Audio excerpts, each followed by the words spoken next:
Everything that you can claim about God, you could also apply to the universe itself. Oh really? So the universe is an omniscient, supernatural being that forgives sins? Hi everyone, my name is Lucas and welcome to Deflate, where you learn to tackle the skeptics' objections to Christianity. Today, we're checking out another one of Kristi Burke's videos where she claims that belief in God is absurd.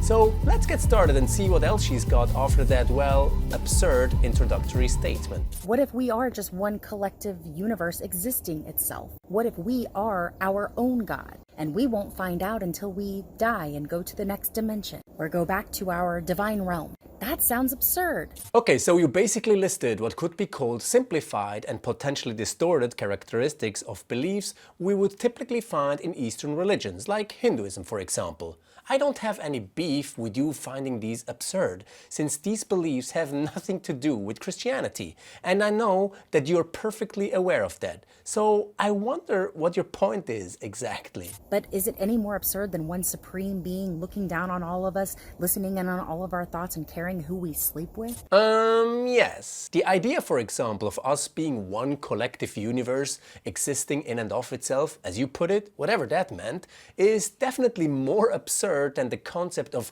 one supreme being. And we'll get to the who you sleep with part in a bit. Here's the thing, whether you believe in God or not, your worldview is going to feature some sort of hierarchical framework, which means that you hold some things with greater value or vest them with greater authority than other things. Even as an atheist, you believe in some supreme or fundamental layer of reality that undergirds everything that exists. It's matter in general or subatomic particles in particular for some atheists, whereas for others it's the laws of nature.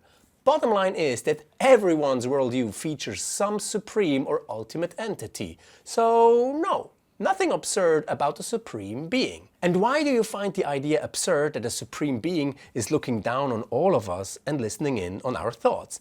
And that's the very license you yourself have given to the Chinese company who runs TikTok and essentially owns all the content you put out there. What then is so absurd about a being who cares about who we sleep with? Given that there is no lack of sexual predators, pedophiles, or even just seemingly normal people who care for nothing but their own pleasure, there is nothing wrong with a supreme being actually caring about your relationships, your social interactions, or who you sleep with. What would be absurd is the idea that a supreme being, if it is to be morally supreme, should not care about your sexual well-being. No matter how you look at it, it's all kind of absurd. Life and reality is absurd. No, I don't think so. And you theatrically asserting that life is absurd doesn't yet make for an argument that this is so. But either way, I can definitely understand why, given your atheistic position, you'd say that life seems absurd. I mean, that's the conclusion that has forced itself on some of the brightest atheistic thinkers. And we don't definitively know how this came to be, what our purpose is, where we're coming from, or where we're going. Why label it God? I'm happy to agree that we don't definitely know where we come from and where we're going. If by definitely knowing you mean knowledge with 100% certainty. But the fact that Christians can admit to having knowledge that is less than certain does literally nothing to undermine Christianity or this thing we label God. So I still don't know what your problem is. Why not just be okay with the fact that we don't actually know and that the evidence points to nothing? Really, the evidence doesn't point to anything because God is a label that we have created. You can't say that the evidence points to God when God is man-made. Well, if there is anything absurd here, it's your notion that evidence doesn't point to anything. This simply doesn't make sense. Evidence always points to something, which is why it's called evidence. I mean, you may say that the evidence is inconclusive or that it lends itself to multiple interpretations, but to say that evidence points to nothing makes about as much sense as saying that an arrow points in no direction. Second, what's the problem with saying that the evidence points to something when this thing is man-made? If I enter a house and I smell the smell of freshly baked bread, I can plausibly there is freshly baked bread in the house. And the fact that the bread is man-made does nothing to undermine my conclusion.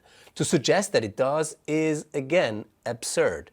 Third, Sure, the word God may be man-made, if you will, and so is the entire body of theology and philosophy that people have come up with. However, the thing Christian theology or philosophy talks about when it talks about God is a being that is self-existing and uncreated. So, no, God, as the entity to which the God hypothesis refers to in order to answer questions of origin and meaning, is not man-made. I suppose even thinking atheists like yourself do recognize that there is a distinction between the word God and the actual being that the word is meant to refer to, right? You know what else is man-made? My video over here where I respond to Kristi's terribly flawed argument that the notions of free will and God answering prayer contradict each other. If you enjoyed this video, you'll have fun watching that one, so click over here. Thank you for watching and see you in the next one.